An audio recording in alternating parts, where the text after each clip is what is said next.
Good evening. Good evening, ladies and gentlemen. For those of you who don't know me... Good evening, Matt Gell. For those of you who don't know me, I'm Tom Flaherty, Simon's best man. Thank you. Show those socks before you go any further. I've been instructed to show my socks. And the inside of the jacket. And the inside of my jacket. Let's hear jacket top. Turn. Yeah. Hey, Tom, turn around. Oh, okay, this is really embarrassing. Okay, thank you. Carry on. The awkward bustling up. Okay, back to the speech. First, some thank yous. On behalf of all of us, I would like to thank Rosalind and David McLean and Judy Salgado for putting on such a magnificent wedding in such a wonderful setting. Woo!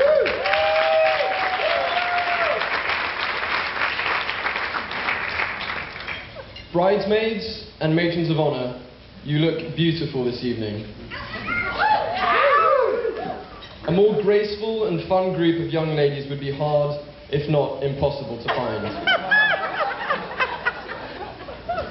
It's great to see so many old friends, as well as to meet new friends and family of the bride and groom at such a joyous occasion.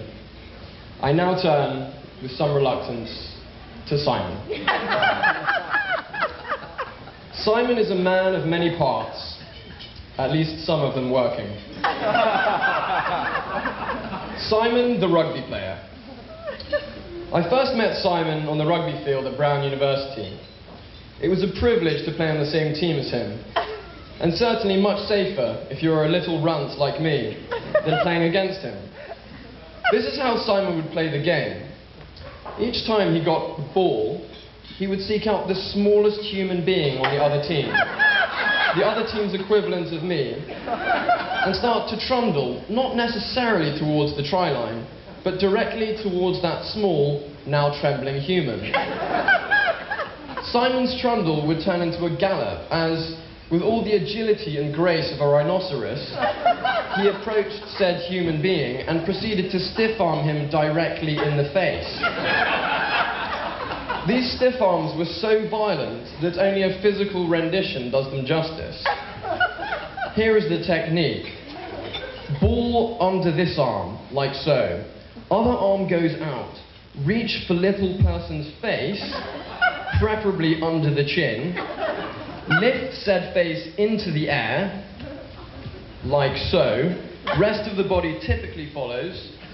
Bring body parallel to the ground, but at least 5 feet from it, and proceed to drive little person's face into the ground.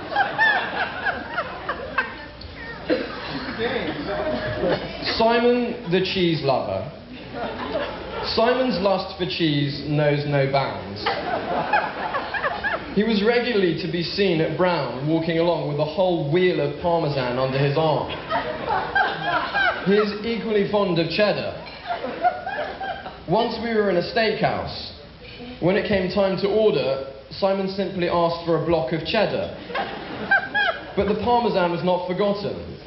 He added it liberally as a topping, along with large quantities of ketchup. Simon, the cheese-eating athlete. Since Simon's Brown rugby days, he has mellowed somewhat.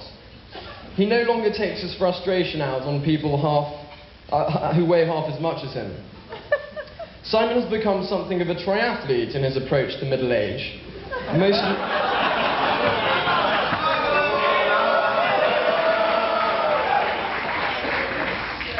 Most recently taking part in the Sonoma Half Ironman this summer. The problem is that his training regime consists mostly of eating large quantities of cheese, with an occasional burger topping, and drinking large quantities of booze. This was reflected in his less than stellar Sonoma time of 6 hours and 40 minutes. Most of it spent cheese burping. He did, however, take great pride in telling me that he had come first in his category. When I checked, I found out that the category was for those weighing more than 300 pounds.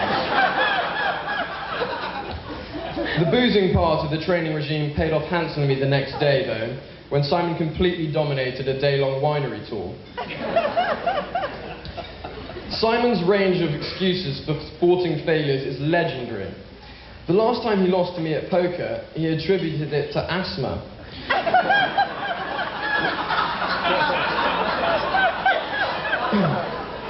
When Simon spent what seemed like the best part of the year of 2007 trying to get to the top of Machu Picchu, while I waited at the summit, having carried his bag the entire way, he claimed that he had fractured his ankle while walking. But at least Simon knows how to play doubles tennis. He chooses the best partner and then completely relies on that partner to carry the team. Simon the car lover. Some of you may be familiar with the eggplant.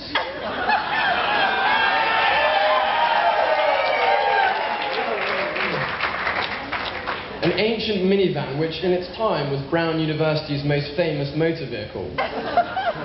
It was called the eggplant because of its appalling purple colour. Needless to say, it belonged to Simon. The eggplant's most important function, performed for 2 years straight, was to drive Simon and me to our ritual Sunday Wendy's hangover brunches, always a necessity after the previous night's post-rugby excesses. Already geriatric before arriving at Brown, the eggplant barely survived Simon's graduation. Its demise was quick, but not painless. In Simon's last 2 weeks at Brown, it literally fell apart.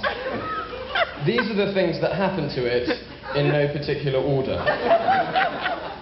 The fuel tank started leaking, heavily. The front right tyre blew out. The rear brake lights stopped working. The sliding door, the backbone and hallmark of any minivan, broke. And last but not least, while doing 75 on the motorway, one of the windows flew off. Simon, ever the inventor, covered the window space with some extremely sturdy black trash bags. And the car lived out its final days looking like a bruised vegetable. Simon the wordsmith. Simon likes making up new words. Most of you will have heard him say Obvitown instead of obviously. For example, if someone asks me, do you think you are going to beat Simon at this game of squash, given that the last time you played he nearly died of exhaustion after about 5 minutes of elephanting around the court? The answer is Obvitown. But Simon is perhaps most famous for the odd sounds that come out of his mouth. Like Bo Bene, Bow Chicka Bow Wow, Bono Bene.